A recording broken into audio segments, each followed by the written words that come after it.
Hi, welcome to another video. So, Cline has got some new upgrades, and I wanted to talk about them. In the last video, I covered Cline 3.0, which basically added the new plan and act mode, which is quite cool to use, and was basically like Ader's Architect and anything like that. But now there are some new upgrades as well. So, let me tell you everything about them. But before we do that, let me tell you about today's sponsor, PhotoGenius AI. PhotoGenius AI is an all-in-one AI-powered art generator that allows you to type anything and get stunning visuals instantly. PhotoGenius AI gives you all kinds of image generation models in one place, whether it be Flux, Stable Diffusion, Kandinsky, or any image generator model that you can think of. They have also recently added their new 3D generation suite, which allows you to give it a prompt or an image, and it can generate a 3D model for you that you can use anywhere. Not just that, it also gives you the option to do advanced AI image editing as well, with their cool AI tools like an AI avatar generator, background removal, logo generator, emoji generator, or even add an app icon generator.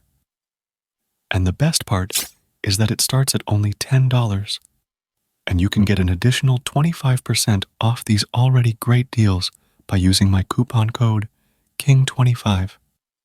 So, make sure that you check out PhotoGenius.ai through the link in the description and generate some cool stuff with it.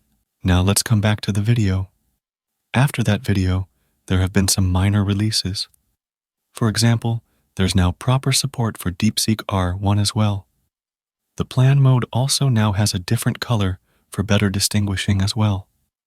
Now, after these, they treat the next one as major releases. It also now saves the last used API model when switching between plan and act, for users who like to use different models for each mode. So, this is quite cool.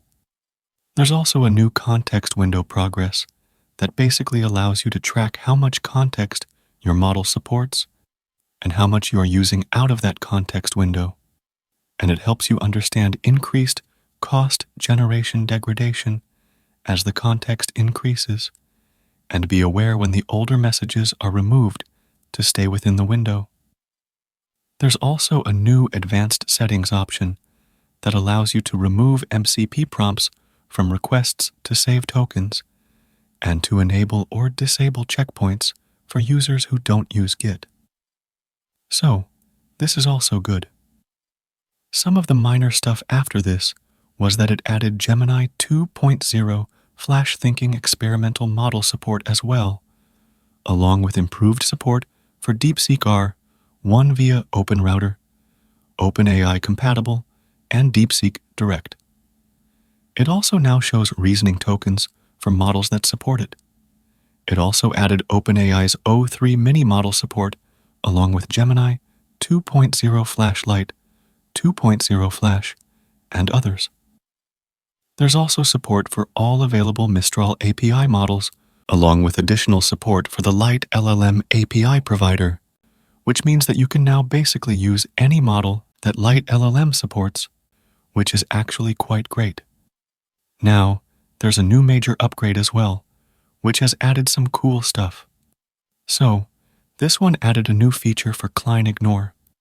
It basically behaves almost like Git ignore files.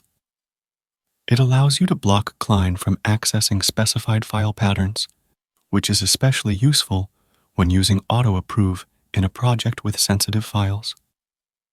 There's also a new keyboard shortcut to easily switch between plan act mode. It also now fixes the infamously annoying bug where new files wouldn't show up in the text field files drop-down list. One more thing that it also adds is automatic intelligent retry for rate-limited requests, which is good to see, especially if you use something like Gemini or something else like that. There's also the newly added support for AWS Bedrock profiles, Requesty, Together, and Alibaba Quen providers as well. So, This is the major stuff that has been newly added. Now let me show you all this stuff in action as well. First of all, just open VS Code, and here you'll need to go to Extensions, and then you'll need to get Cline upgraded to the latest version.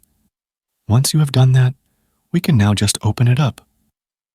So, the first thing that we can touch upon is that we can now switch between the plan and act mode with a keyboard shortcut, which is to just hit Command+Shift+A. And once we do that, you'll see that it keeps toggling between the two options. So, this is actually quite good. Another thing is that if we go to the settings, then you'll see that the settings now look simpler because most of the stuff has been shifted to advanced settings.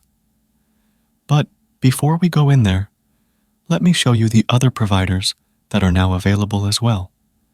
So, here, you can see that we have a bunch of new providers like Mistral, Alibaba Qwen, Together, and there's also Light LLM, which means that you can easily start a Light LLM server and then just mention it here, and you can use any kind of LLM or similar with it as well, which is great to use. There's also official Mistral support and some other features as well, if any of them are required. Another thing is that if you use Gemini, then you'll now have full support for Gemini 2.0 flash thinking, and it's free as well. So that's great. You can also now use O3 Mini via the free Copilot subscription as well, if you wish to. So that's great. Apart from this, we now have the advanced settings. In the advanced settings, the basic settings interface of VS Code opens up, and here you have three options. The option to enable checkpoints, which means that it allows you to checkpoint or save the previous data before each step, which is great. You can also turn on or off the MCP functionality through here if you need. You can also set up the VS Code LM API model settings here as well, if you need or want to. So, there's that as well, if you need to do that. Now, one more thing that it has is the new support for Cline Ignore. Now, Cline Ignore is a file that you can create, and then you can specify files or folders or file patterns, and Cline will ignore those files. The format can be the same as git ignore. For example, I generally have this. I keep env in this, along with node modules, and I also don't want it to work on TypeScript config and deployment generally as well. So, just do that, and once done, we can now start using it. You can now ask it to make some changes, like here. I want it to change the env file, and once we do that, it will try to do so, but then it will get blocked and be unable to do that. This is quite cool if you use auto-approve and similar features, and you don't want it to work on a specific set of files, then it can do that, which is great as well. You can also use models like O3, Gemini Flash, Qwen, and everything like that. So, all of that is great as well. I think Cline was already great, and with these new features, it's even better and has all the customizations that we need. Overall, it's pretty cool. Anyway, share your thoughts below and subscribe to the channel. You can also donate via Super Thanks option or join the channel as well and get some perks. I'll see you in the next video. Bye.